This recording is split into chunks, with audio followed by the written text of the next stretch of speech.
Keith, Present. Commissioner Darden, Here. Commissioner Harris, Here. Commissioner House, Here. Commissioner Nichols, Here. Commissioner Reddish, Here. Commissioner Townsend. Here. All right, if you would please stand. Mr. Bonner, will you give an invitation? Our Father, who art in heaven, hallowed be thy name. Thy kingdom come, thy will be done on earth as it is in heaven. Give us this our daily bread, as we forgive us our trespasses, as we forgive those who trespass against us. Lead us not into temptation, but deliver us from evil. For thine is the kingdom, and the power, and the glory, forever. Amen. Chief. I pledge allegiance to the flag of the United States of America, and to the republic for which it stands, one nation, under God, indivisible, with liberty and justice for all. I'd like to welcome everyone tonight. Thank you for attendance. Commissioners, you all received a copy of the minutes prior to the meeting.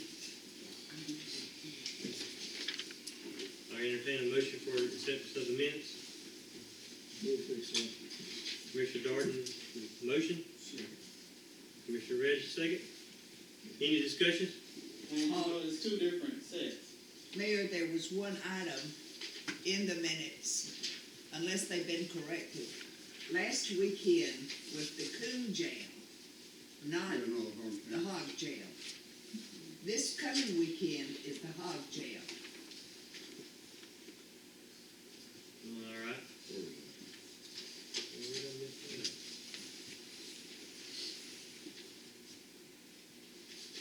It's minor, but we're not having the hog jail two times in a Oh, row. I see. That's Very the last last line. line. Very last line. That's fine.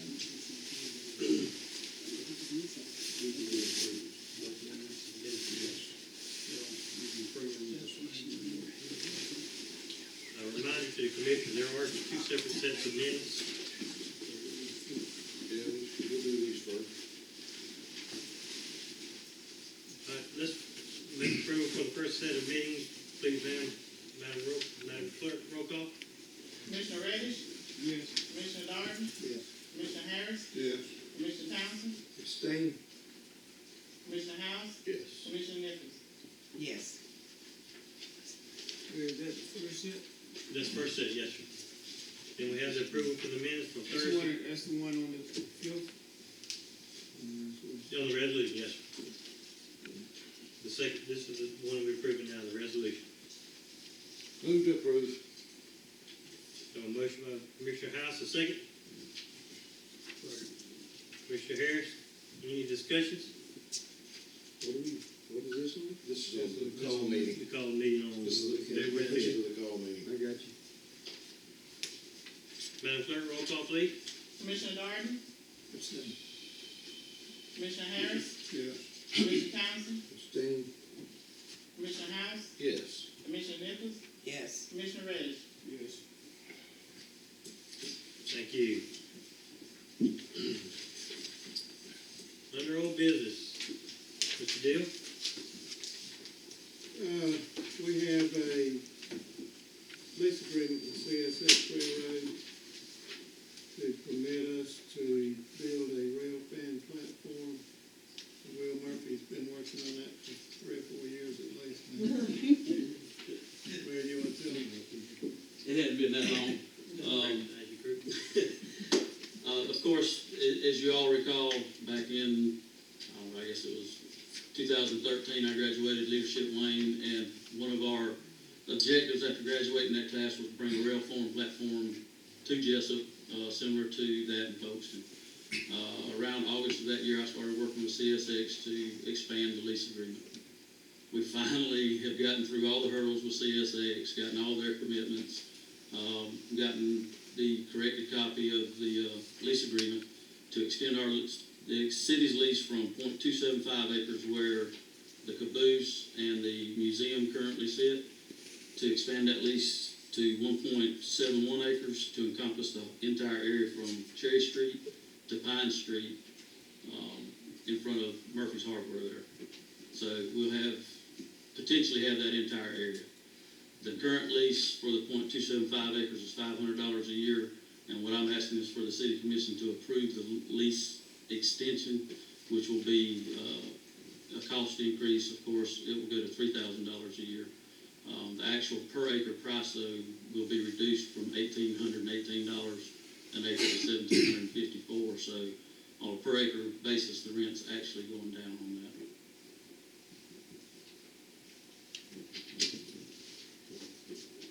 I think all of y'all received, Mr. Murphy had some photos from the last meeting that we looked at of the rail fence. Mr. Murphy, you want to introduce the group that's with you, that's helping you with this project? We have several members of Leadership Wayne from my class all the way up to the current class. I don't know everybody. I know Ms. Cora Weechek's here. She was in my graduating class. John Benner, who was a facilitator for the 13 and 14 class. Where's Chris? There's Kristen right here. I'm sorry, he's from my class. I didn't see you right there, Kristen. And then we have a couple of members from the current class, Bruce Harris and Melissa Moxley Brett Schmicker. and Brett Shoemaker. Same Rose. Oh, Miss Rose. Nick was on. And Nick was on my class as well, yes. I think that's a wonderful project, and I don't see any reason why we shouldn't ought to go forward with that. Move to approve. Second. Got a motion by Commissioner Harris, and a second by Commissioner House. Any discussions? Hearing none, have a roll call, please. Commissioner Harris, Yes. Commissioner Townsend, Yes. Commissioner House, Yes. Commissioner Nichols, Yes. Commissioner Reddish, Yes. Commissioner Darden. Yes. We also have another project going on, it's the parking lot across from Cafe Euro. That's a small extension, and it's, I think that lease is going from $500 a year to $900 a year. I signed that lease, it's that small amount, I went ahead and signed it, in the essence of time, get it, so we could get it paid, get it designed and everything, get it paid. That's already been sent back, so we do have that also. And that square footage increased drastically too, didn't it? Yeah, quite a bit, but it was the section between the railroad tracks, so it was minimal increase in cost. Why was it so big of an increase? Because the property went up, No, it's, we extended, lengthwise and width of that, and it's still not near as big as the other one, but it's, probably a half acre. Is it half acre? Commissioner Reddish, where that, I'm talking about down here, well, just. yeah, where the asphalt is, that was a part that's been leased by, from CSX We've since had it leased. 1974. At $500 since 1974. And what we went and sat down with them about increasing that whole lot, trying to take in that whole lot and make a bigger parking lot for the downtown area. So they've come in and with Mr. Schuman and Mr. Deal, looked at it and making, where we'll have about 55 parking spots there for the downtown area. So they've given us, they've leased us that property all the way down to the alley that comes in between Bodner Chiropractic and the Garden of Eden. So we've got it leased all the way down to there, and they're gonna close off the end of, it goes, dumps right out onto Cherry Street. There's an exit there that dumps right on Cherry Street, gonna close that off, and then there's a exit right at the stop sign that you come right out on, so we're gonna close that off and just move everything down to where the alley comes across from Bodner Chiropractic and the Garden of Eden. That'd be the entrance and exit down there. That's what the Downtown Development Authority had worked with CSX and all, trying to get that property for allowing more parking because of some of the businesses that are gonna be moving into the new facility. One of those businesses have 14 employees. The other one's got 5, so there's about 20 cars right there just in 2 of those businesses. So we're trying to create some parking to have enough room to be able to house the employees. Mr. Mayor, I'd like to ask a question. Does but the city will pay for the rental of that land from CSX, is that correct? Yes, ma'am. All right, who's gonna pay for the rail fan platform? I think, The platform itself's gonna be done through donations, and fundraising that's gonna be done in conjunction by our group of Leadership Wayne that put it together, and then hopefully working in conjunction with tourism as well. Very good. Tourism is a major player here. Okay. Any other questions on the possibility of the parking lot there across from Cafe? All right.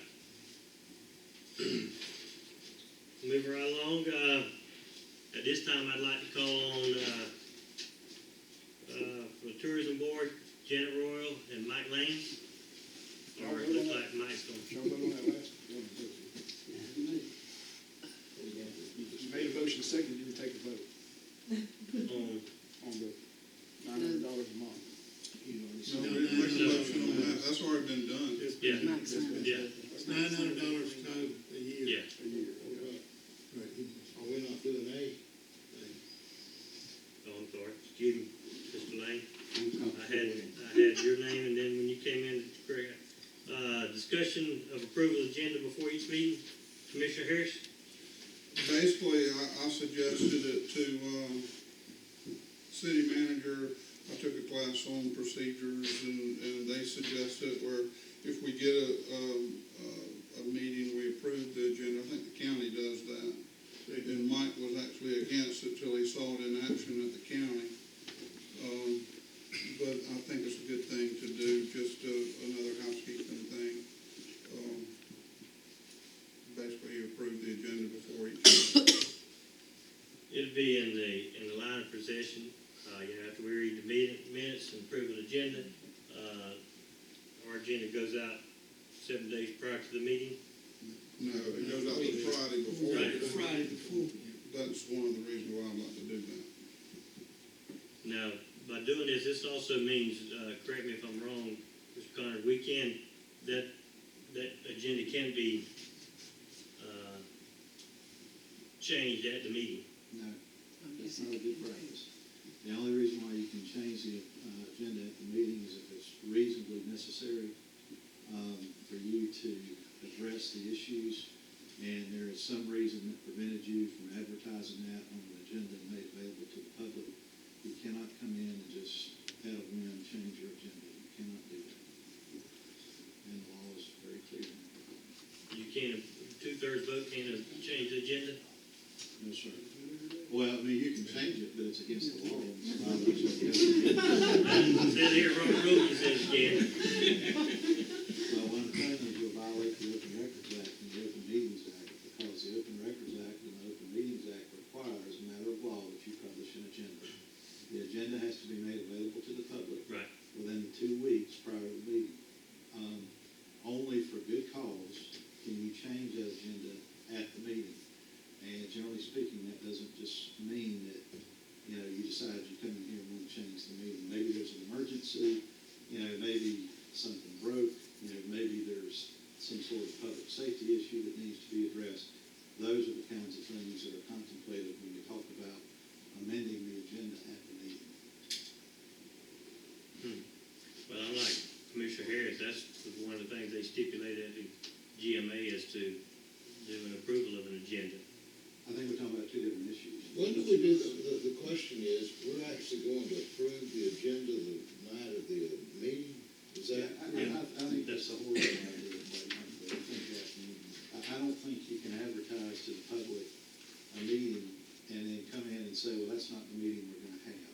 I think. No, I don't think that's what they're trying to do. No, actually, that's not what they're trying to do. Actually, what we're doing is we're approving the agenda before we have right before we have our meeting. In other words, you have an approval of the agenda.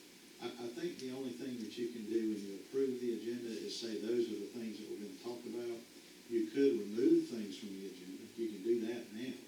But I don't think you can walk in there and say, oh, I've decided I want to add three new things to the agenda. That you cannot do. Saying, yes, yes, you know, we want to approve the agenda that we've advertised to the public, that we've made available to the public as required by the Open Meetings Act, yes, I think you can do that. There may be things that you decide once you get here that night that you don't want to address because you don't have adequate information. You know, we've had that in the past. We've come here and, you know, certain commissioners felt like they needed more time to address it. So you could come here and say, hey, I want to take that off the agenda. I think that's perfectly fine. That's no prejudice to the public at all. But what you cannot do is come in here and add wholesale items to the agenda. Well, let me tell you why I suggested it, and it had nothing to do with changing the agenda. It was just like what you just said.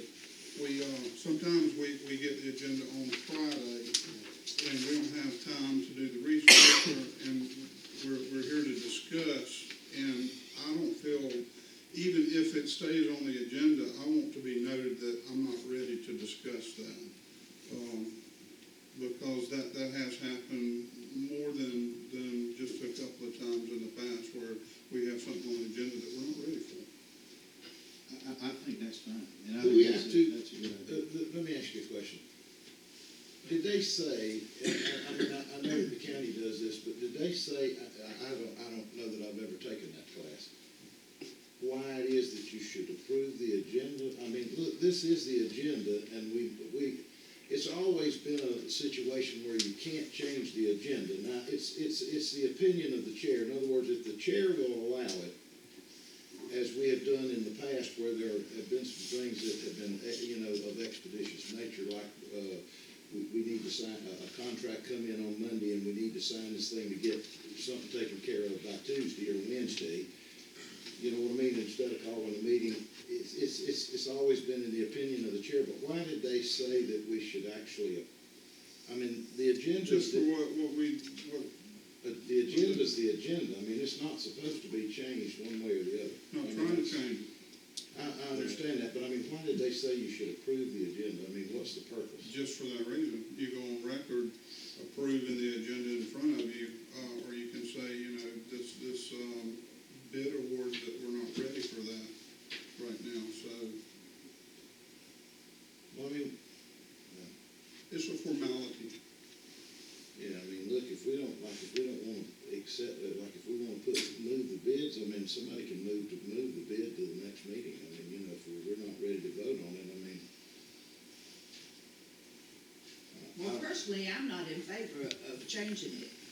A couple of weeks ago, or a month ago, the minutes were not correct. They got publicized incorrectly, and it taken 2 to 4 weeks to get them corrected.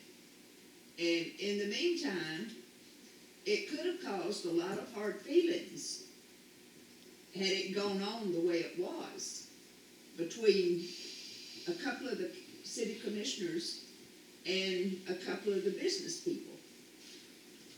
And But you're talking about minutes. I'd like for it to be out in the open.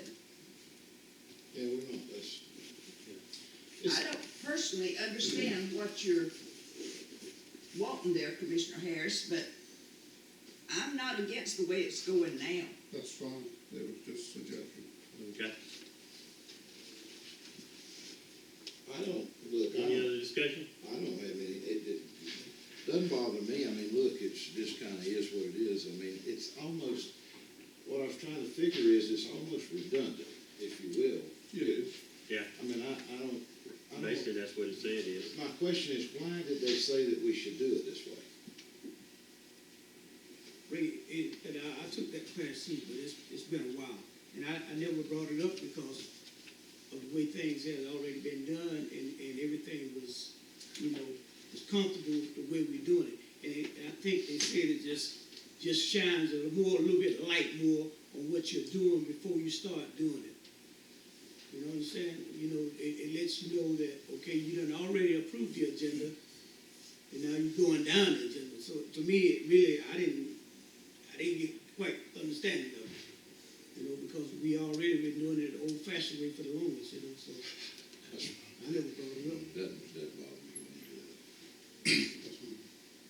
Mr. Carter, you have anything? I don't know, sir. I mean, that's totally up to y'all. I think if Commissioner Harris's intention is to let's approve the agenda with the purpose of maybe taking items off, I think that's fine. That's a legitimate reason for doing it, but none of this adding stuff. No, I don't think he wasn't actually trying to add. It was a matter that we're just approving the agenda that's in front of it to lock the agenda in. Now, I don't understand what their thinking is, why we should do it that way, but the bottom line is, that's all it is. It's just to lock the agenda in. In other words, it can't be changed at that point, but it couldn't be changed. It's not supposed to be changed.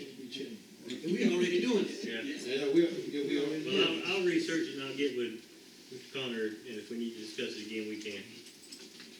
There's a good paper from the GMA on this very subject that came out in August of 2014. And I mean, it says exactly what I just said. It says, the agenda has to be published within 2 weeks per meeting. The only way to discuss something that is not on the agenda is if it was quote unquote necessary to address. The courts have not yet defined that. However, the clear intent of the provision is to ensure that the public is informed of the matters that will come before the body in advance. So I think it's pretty clear. Okay. All right, Mayor Keith, yes, ma'am. would you please relinquish and let Chairman Mike Lane speak for the tourism board?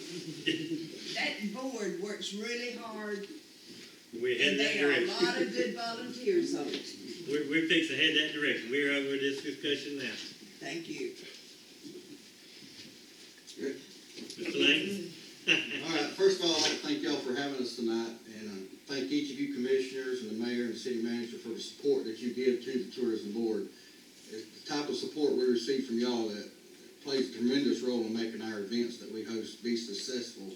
And we have several successful events, and the one we're here to talk about tonight is the Coon Jam. But before I turn it over to the experts, Mr. Lewis and Mr. Buddy sitting in the back, we did take the state formula and we plugged in all the numbers to get the economic impact that that 3-day event had on the community.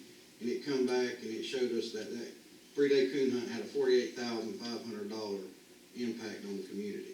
So I thought that was very, very impressive. And we're going to start trying to do that out of all of our events to see what the economic impact is.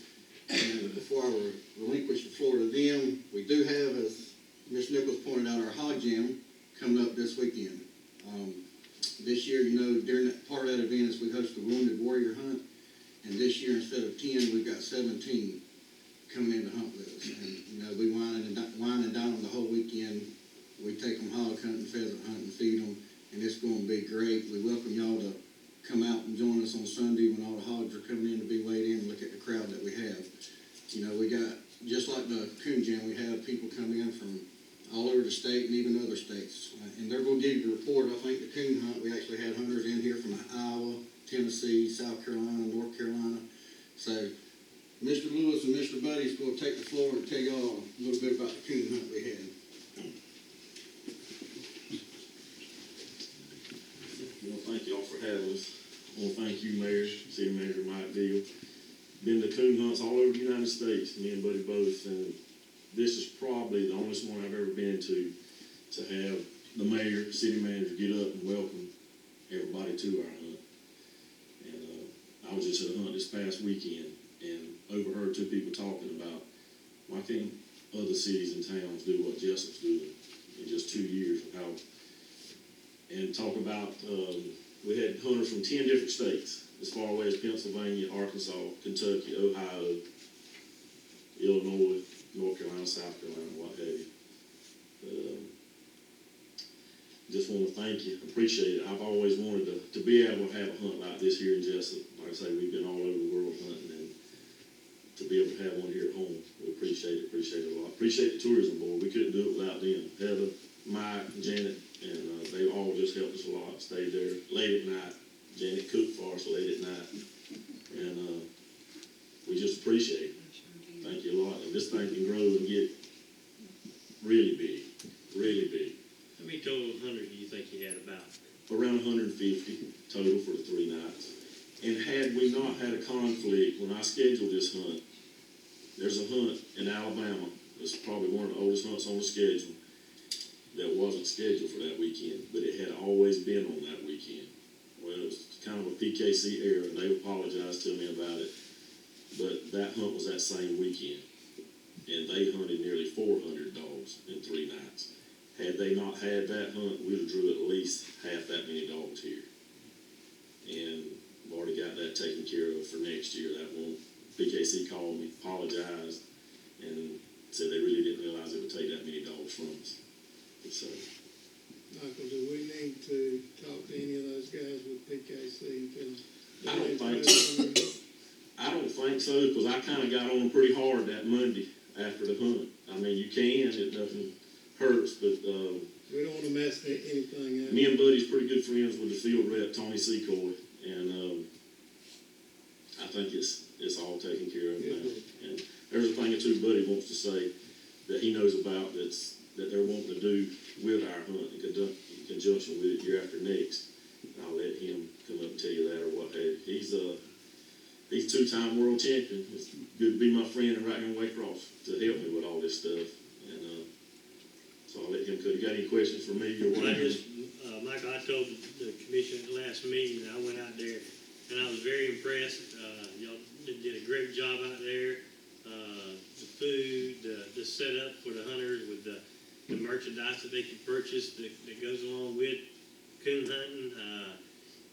It was organized, probably need to get you out here to help us organize a golf tournament. It was a really good job. And Yeah, well, I very appreciate good, and I think the location worked out fine for you.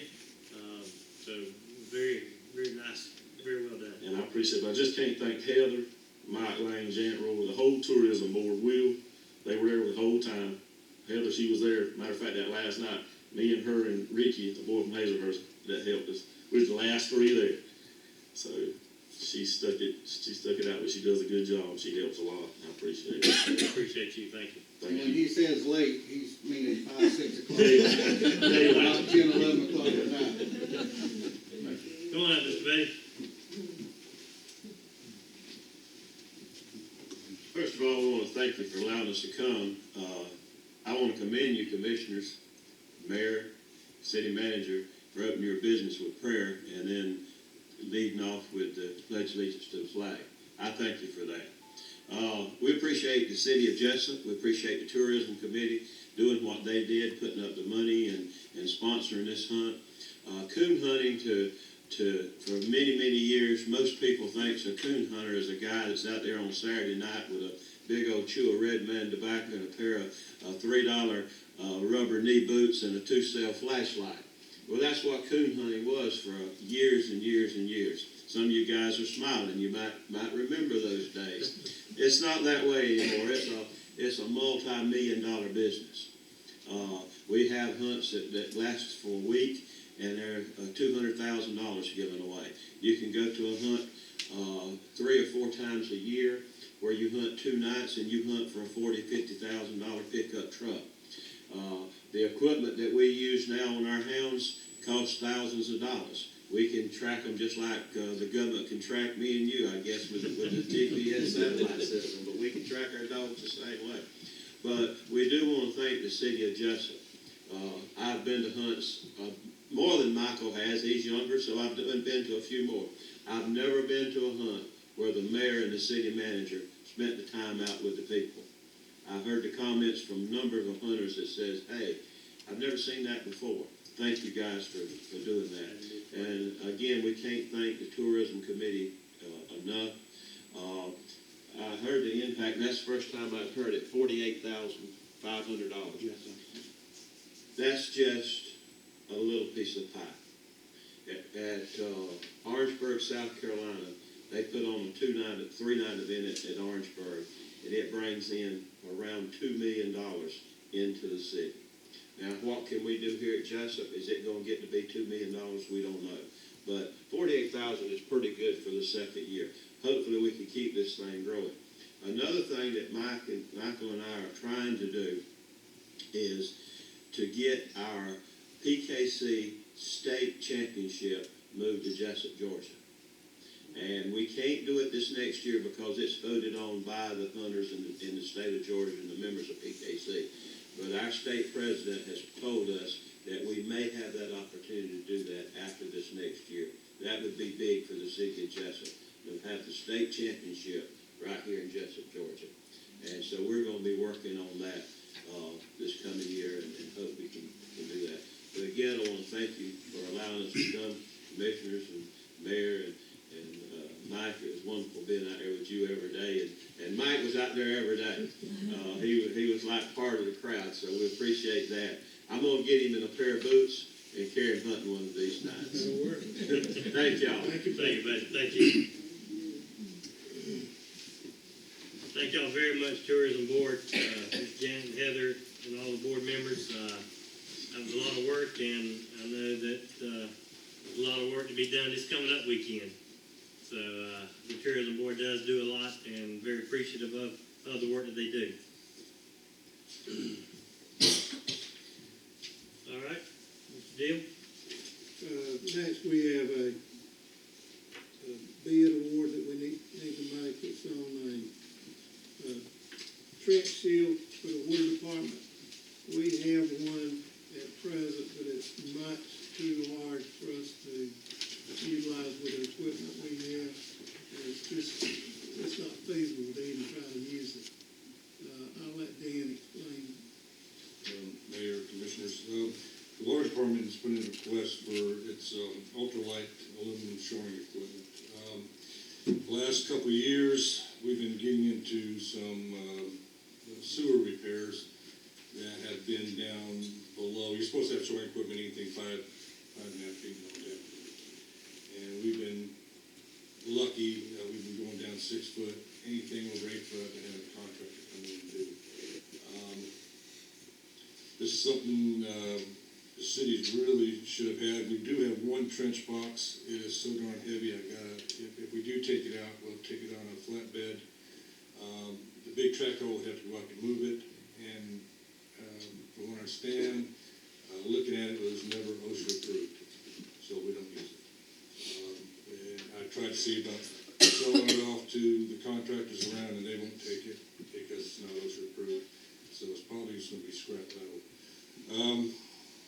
I was just in a trench. I was working with the guys today on Macon Street, and we were just down 4.5 feet, and the wall caved in and pinned me up against one side.